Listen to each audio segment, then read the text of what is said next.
ছাড়া তো আমাদের আর কেউ নাই, তুমি ছাড়া তো আমার আর কেউ নাই। আল্লাহ গো, তুমি যদি মাফ না করো কে আমাকে মাফ করবে? তুমি যদি মাফ না করো কে আমাকে মাফ করবে? তুমি যদি আমাকে মাফ করো তাহলে তোমার কোনো দিকে কমবে না, তুমি যদি আমাকে মাফ না করো তোমার কোনো দিকে বাড়বে না।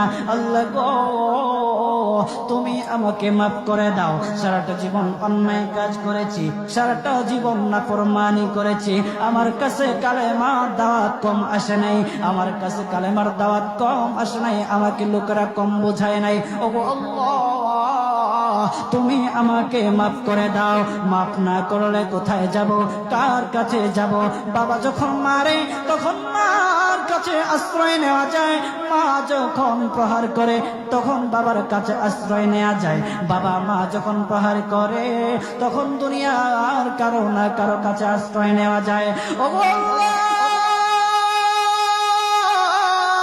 ওগো মালিক, তুমি যদি আমাকে মারো, তুমি যদি আমাকে আযাব দাও, ওগো আল্লাহ, কার কাছে যাব, কার কাছে গিয়া মাফ চাইবো? ওগো আল্লাহ, মেহেরবানি করে মাফ করে দাও। এইরকম কান্না করতেছে, কান্না করতেছে, চোখের পানি তার এমন ভাবে পড়তেছে, দাড়ি ভিজতেছে, দাড়ি ভিজে জমিনের মধ্যে চোখের পানি পড়তেছে, কান্না করতেছে। বান্দাটা কান্না করতে করতে করতে করতে আমার আল্লাহর কাছে এমন